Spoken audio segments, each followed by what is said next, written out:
Hello दोस्तों, मैं आपको एक कहानी सच्ची घटना पर सुनाने जा रही हूँ। कहानी को लाइक और ज़्यादा से ज़्यादा सब्सक्राइब करना। मेरा कहानी कविता चैनल है जिसमें मैं आपको पैसा और परिवार की कहानी सुनाने जा रही हूँ।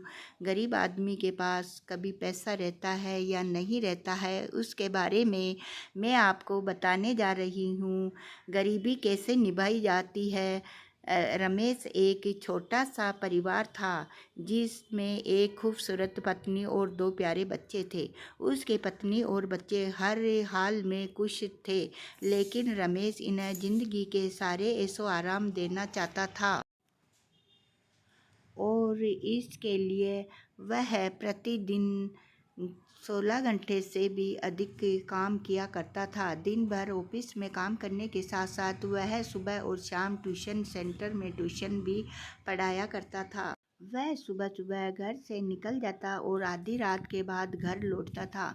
बच्चों के लिए उसका चेहरा देखना मुहाल था, क्योंकि सुबह सवेरे उसके घर से निकलने का समय बच्चे सोते रहते और देर रात घर में कदम रखने के पहले ही सो चुके होते थे।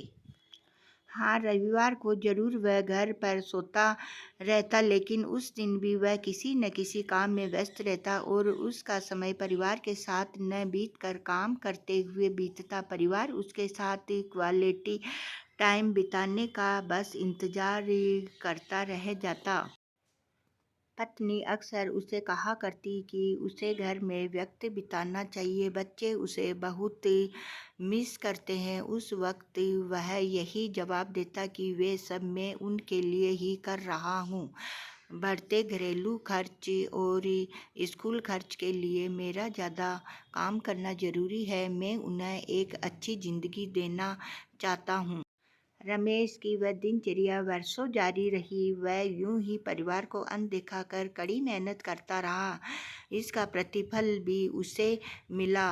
उसे पदोन्नति प्राप्त हुई, आकर्षक वेतन मिलने लगा। परिवार अब बड़े घर में रहने लगा। खाने पीने और अन्य सुविधाओं की उन्हें कोई कमी नहीं रह गई, लेकिन रमेश का यूं ही काम करना जारी रहा।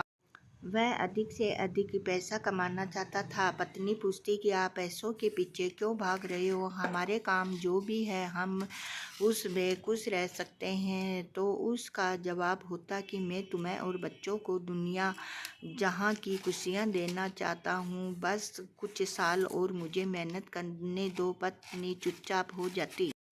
2 साल और बीतते गए। इन दिनों सालों में रमेश बम शिकल अपने परिवार के साथ समय बिता पाया।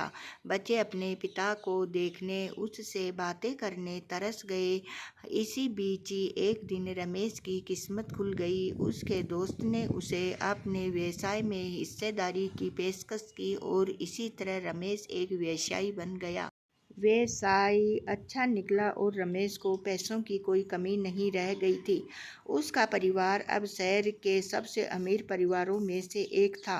उनके पास सभी सुख सुविधाएं और विलासिता थी, लेकिन अपने बच्चों से मिलने का समय उसके पास अब भी नहीं था। अब वह बमू मुश्किल घर पर रह पाता। उसका अधिकांश समय घर से दूर बिजनेस टूर में बीतता। साल गुजरने के साथ उसके बच्चे बड़े हो गए। अब वे किशोरावस्था में पहुंच गए हैं। रमेश ने भी इन सालों में इतना पैसा कमा लिया था कि वह उसकी अगली 5 पीढ़ियां शानदार जीवन जी सकती है। एक दिन रमेश के परिवार ने छुट्टी बिताने समुद्र तट स्थित अपने घर जाने की योजना बनाई। बेटी ने उससे पूछा, पापा आज क्या आप एक दिन हमारे साथ बिताएंगे? रमेश ने जवाब दिया, हाँ जरूर, कल तुम लोग जाओ, मैं कुछ समय काम निपटा कर 2 दिन में ही वहाँ पहुँचता हूँ। उसके बाद का मेरा पूरा समय तुम लोगों का है। पूरा परिवार बहुत खुश हो गया। वे समुद्र तट स्थित अपने घर पर चले गए। 2 दिन बाद रमेश वहाँ पहुँचा, लेकिन उस दिन उसके साथ समय बिताने कोई नहीं था। दुर्भाग्य से वे सभी उस दिन सुबह आई सुनामी में बह गए थे। रमेश ने जवाब रमेश अपनी पत्नी और बच्चों को कभी नहीं देख सकता था। करोड़ों की संपत्ति होने के बाद भी वह उसके साथ का एक पल नहीं खरीद सकता था। वह पछताने लगा। पत्नी के कहे शब्द उसे याद आने लगे। आप पैसों के पीछे क्यों भाग रहे हो? हमारे पास जो है हम उसमें खुश रह सकते हैं। इस कहानी से ये सीख मिलती है कि पैसा सब कुछ नहीं खरीद सकता, इसलिए पैसों के लिए अपने परिवार को महत्व देना कभी मत भूले। पैसा खो देने के बाद फिर से कमाया जा सकता है, लेकिन अपनों को खो देने के बाद दोबारा वापस नहीं पाया जा सकता है।